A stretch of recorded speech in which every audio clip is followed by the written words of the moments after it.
Hello, I am Alyssa, and today I'm bringing you my belated again March 2019 favorites, which all my favorites are going to be belated, guys. If you're new to my channel and don't know what favorites are, that's where I list my favorite movies, TV shows, games, and books from the previous month because, again, they're always belated. And I hope I give you guys some good recommendations for things to watch or play or read because that would make me super happy. I'm going to stop jibber-jabbering now and get on to the favorites. I'll also have timestamps down below in case you want to jump around, BT dubs. So first off, the book I adored this past month, was 5 Feet Apart by Rachel Lippincott, which is based off the screenplay by Mickey Daughtry and Tobias Iaconis? I'm sorry, I butchered that last name. I love the movie, which I'll talk about later, but this book is so much better than the movie. This book brings so much detail to the story that wasn't in the film, and if you don't know what 5 Feet Apart is about, it's about two teenagers, Stella and Will, who both have cystic fibrosis, and they're both in the same hospital. Will is receiving a drug trial because he has a bacterial infection that is contagious to other CFers, and Stella has been in this hospital off and on her entire life, and it's about how they meet, how they kind of don't like each other to begin with, and then obviously teenage YA tropes come along. But this is so much more than a typical YA romance because it does shed a light on cystic fibrosis, and the characters are very nuanced. You like them, you dislike them at certain points, but you understand why they are the way they are, and it's so well written. And it's so informative and just heartbreaking, and I love this. I recommend it. And plus this book is gorgeous. The cover, oh my dear lord. Gorgeous. So moving on to the movies I loved in March, which if you'd like to see everything I watched that is not included in my favorites videos, follow me on Letterboxd where you can see what I watch and rate everything, including short films and TV series that appear on there. I love that app. I'm not sponsored. I just love reviewing things and rating things. I'm seeing what other people watch and rate stuff because I'm a nosy. So if you'd like to follow me on there, I will follow you back because I love Letterboxd. But anyway, the first movie I loved is probably going to be a little controversial, but that was Captain Marvel. I freaking adored this movie. Brie Larson was great as Carol Danvers. Goose the cat was the best character in that movie. It's not because I'm a crazy cat lady, I just love seeing cats on screen. Goose was amazing. I freaking loved Goose and his relationship with Nick Fury, which, by the way, Samuel L. Jackson also slayed the role. Ben Mendelsohn was great as Talos, the Skrull that Carol Danvers is kind of hunting down. And I also love seeing, Clark Gregg pop up as Agent Coulson in this. It was just a lot of fun. It's not the best Marvel movie, and it's not the best Marvel origin story. I will come out and say that. But it is a really fun movie with a lot of female empowerment. There are a lot of nostalgic elements because this movie is set in 1995. You see Blockbuster, you see other properties like Radio Shack, and just brings back floods of nostalgia. And by the way, if my lighting is being weird, it's because there's storms in the south right now, but I need to film this, so please bear with me. My natural lighting is kind of not working with me right now. But overall, I loved Captain Marvel. I loved everyone in it. I didn't think anyone was weak, and I'm excited to see more from Captain Marvel and more from these characters. The next movie up is Can You Ever Forgive Me? I was really looking forward to this movie because it was directed by Marielle Heller, who directed Diary of a Teenage Girl, which I loved. But I was a little trepidatious because Melissa McCarthy is the lead actress and I'm not the biggest fan of hers. But I was wrong. She is phenomenal in this movie. I love her as a dramatic actress. She is so great as Lee Israel, who is a real person, and Lee Israel became infamous because she would forge letters from famous people and sell them to pay her bills because she was a failed novelist. And it was a heartbreaking movie. It was a fascinating movie. You knew what was going to happen to Lee, but it was just so enthralling to see the journey and to see what happened to her. There were heartbreaking moments. One in particular just tore my heart out, and most people probably wouldn't, but it did me. Richard E. Grant, oh my dear lord, he is so good as her best friend, and he is just so adorable. I want to hug him. This movie, though, is just really, really fascinating and intriguing, and I highly recommend it. Next up is Bumblebee For the longest time I didn't watch this movie because when I originally went to go see it in theaters, my car broke down and I had like this bad omen fear because of that, but I finally watched it and I loved it. Bumblebee has always been one of my favorite Transformers, and this movie is better than any of the Transformers movies, okay? It's better than the first Transformers movie. This has so much heart and emotion in it. Bumblebee is freaking adorable. And Haley Steinfeld, I think, gives the best performance of her career so far in this movie. Even John Cena is good as the villain. It's just a really beautiful, nostalgic movie. I love that this movie was set in Santa Cruz because I've actually been to Santa Cruz and it was cool to see the boardwalk. Some parts obviously weren't in Santa Cruz, but it was cool to see a movie based there and to see some things that I recognized. But this is just a bright, fun movie that will lift your spirits. You'll have fun with it. And I definitely hope they make more movies in the style of Bumblebee with other Transformers because this franchise needs it, and this movie is the best out of the series so far. Next up is a movie that most people have already seen, and I've been asked if I've seen this before. I finally have watched it, guys, but that is How to Train Your Dragon. And why have I not seen this before? Because I was afraid something would happen to Toothless, the adorable dragon in this movie. I have an aversion to animal movies, even if they're animated and they're mythical creatures. But I loved How to Train Your Dragon. I loved that it was set in, I believe, Scotland. I think it was Scottish. At least Gerard Butler was Scottish and David Tennant's Scottish, so I'm saying Scotland. But Toothless, oh my gosh, adorable in this movie. I loved his relationship with Hiccup, and I cannot wait to watch the next two How to Train Your Dragon movies because this movie was adorable. I loved the folklore in it. I loved seeing all the action. I love seeing how Hiccup bonds with all of the dragons, how he's very much a pacifist. He doesn't want to kill these dragons while everyone else in the village does. I thought all the voice acting was great. Again, I loved hearing David Tennant in this movie. I can recognize him from a mile away. So, I loved How to Train Your Dragon. It did make me cry, as I expected, but it was worth it because it was beautiful. Now, going back to 5 Feet Apart, this is the film adaptation, and I loved it. I think Justin Baldoni, who is a beautiful human being, guys, I just freaking adore him in real life. He is going to have a great career as a director if he chooses to go down this path again. But 5 Feet Apart, even though it's not as detailed as the novel, obviously, because movies can't put in all that detail, it's still a very affecting movie. I did not expect to bawl my eyes out like I did with The Fault in Our Stars, but boy did I cry. But I didn't feel ashamed because there was another woman in the theater that was going, she sounded exactly like that, guys. I'm not joking. Her friends were consoling her, so I didn't care that I had tears running down my face. It's a beautiful love story.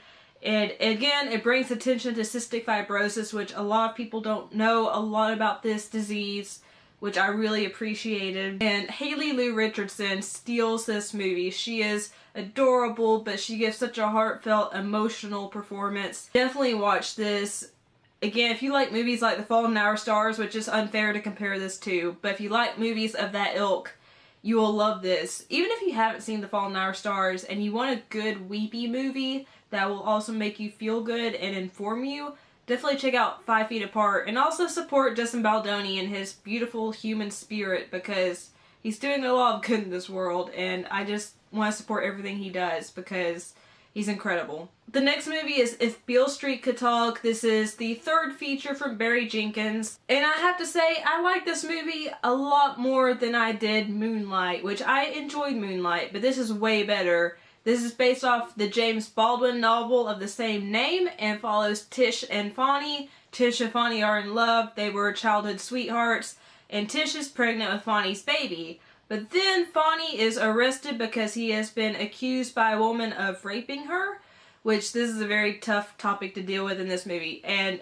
throughout the rest of the movie, Tish and her family are trying to get Fonnie released from prison because they know he didn't commit this crime.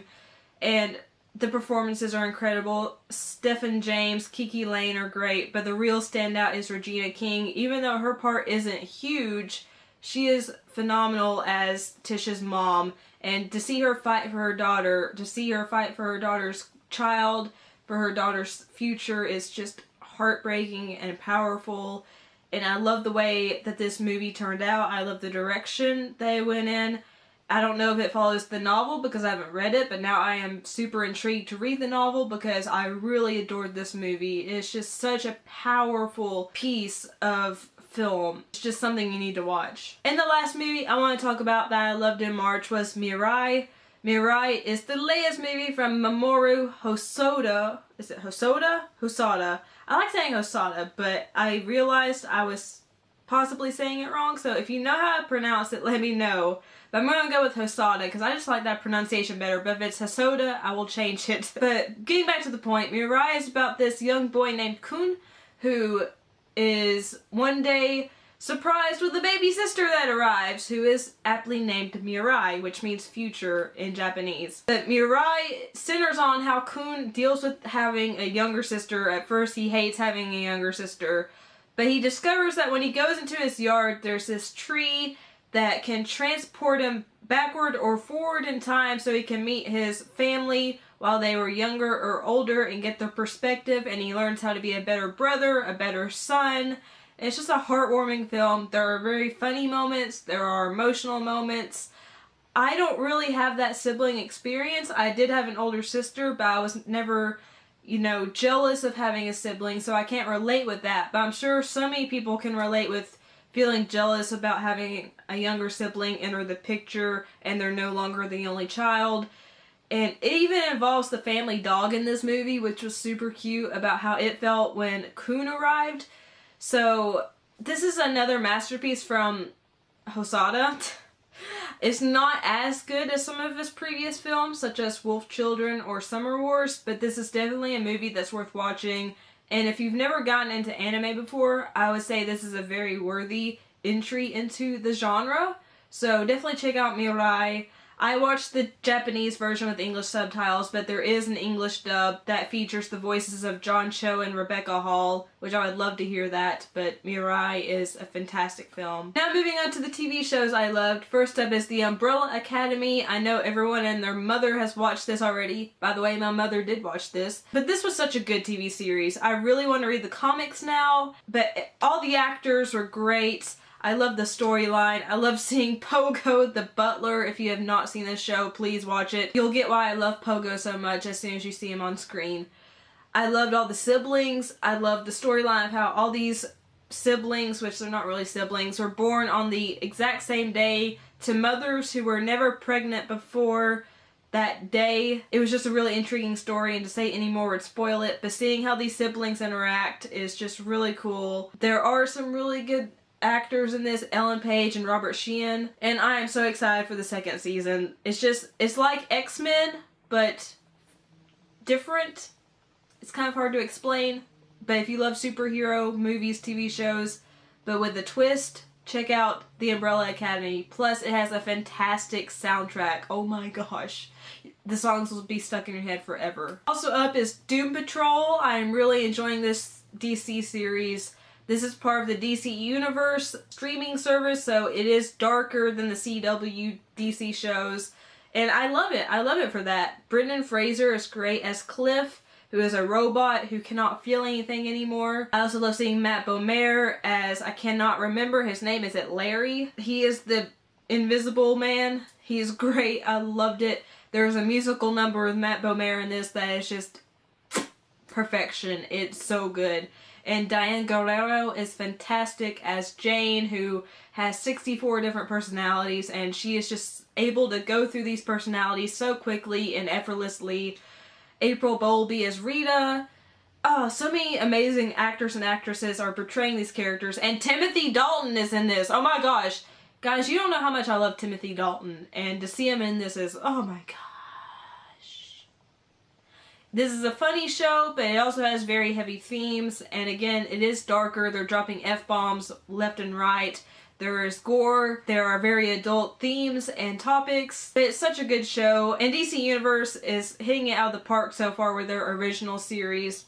First with tie-ins, now with Doom Patrol. I'm excited to see Swamp Thing and the Harley Quinn show they have in development. But Doom Patrol, check it out if you can, because it's so good. Next up is Afterlife, Ricky Gervais's new show. This is painfully funny, but also very emotional. It's only 6 episodes long, so you can easily binge it. And each episode is only 30 minutes apiece, so super easy to binge. But Afterlife focuses on a man who has lost his wife tragically, and he decides that since she is gone, he has no reason to live, so he decides he's going to be the biggest jerk he can be. He's going to do whatever he wants. If he decides he wants to disappear from this mortal coil, let's put it like that, he is going to do it. And it's just a very dark yet humorous look at someone passing away and how that has an effect on people. And Ricky Gervais knocks it out of the park. I love his sense of humor. It's such a wonderful show. If you like Ricky Gervais, definitely check out Afterlife.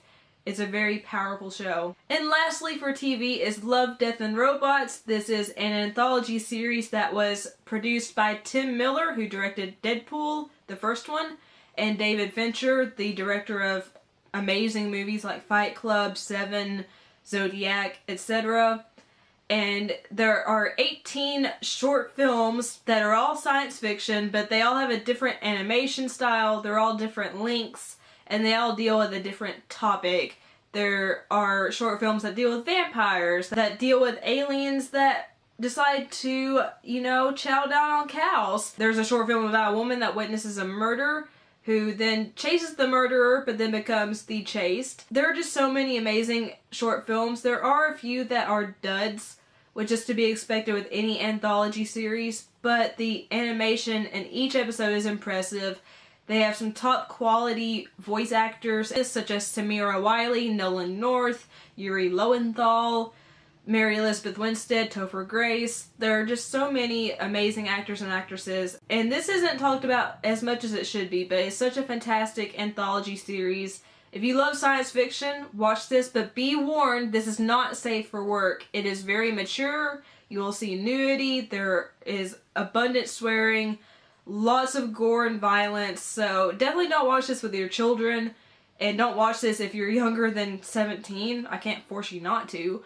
But it is very adult-centric. And lastly are the video games I love this month. And the first game I want to talk about is Metro Exodus, which is the third entry in the Metro video game series, which at first this game was a little weak with its gunplay, and it did have some issues with loading, with freezing, but they did release a patch which made everything better. So it's at its optimal experience right now, I would say. But this game has a much more fully fleshed out story than the previous two, and I really appreciated that. I'm a huge story person, and to see this incredible story, incredibly emotional story in a video game of this nature was amazing. Like I said, since the gunplay was fixed, it feels really impactful, it feels really good. And I just love the creature design. I love that you get to experience more environments in this than you did in the previous two games. And I just love the cast of characters. I loved hearing about their lives and their histories. I loved doing little side quests that you didn't get to do in the other two games. So I think this is a really good trilogy capper and a really good game. It does have a few faults, but overall I really enjoyed Metro Exodus. And lastly, I loved Devil May Cry 5. It was really stylish. I loved playing as all three characters in this, Dante, Nero, and V. I loved all their individual fighting styles. I just loved doing all these incredible combos, fighting these badass bosses, seeing all these really beautiful levels, meeting the new characters, and seeing old faces that were really refreshing and exciting to see pop up. I love the soundtrack. It's of course very metal, very pumped up. I don't know how to describe it. This is a very worthwhile entry into the DMC series, and I loved it, and I will definitely replay it again to try to better my scores, to play it on a harder difficulty, to try to unlock more abilities and more prosthetic arms for Nero and more weapons. This is one of my favorite games of the year so far, and I am just so happy with this. I'm so glad that it lived up to the hype. So those were my March 2019 favorites. Let me know what you loved in March or what you're loving right now down below in the comment box. If you like this video, leave a like. Also make sure to share it if you liked it, because that helps my channel grow. If you're new here but you haven't subscribed yet, please hit the subscribe button. Even if you are subscribed, please tap the notification bell so you'll always be alerted whenever I upload a new video. If you'd like to follow me on social media sites, those are all linked down below in the description box. I love you guys. Thank you so much for watching. Bye!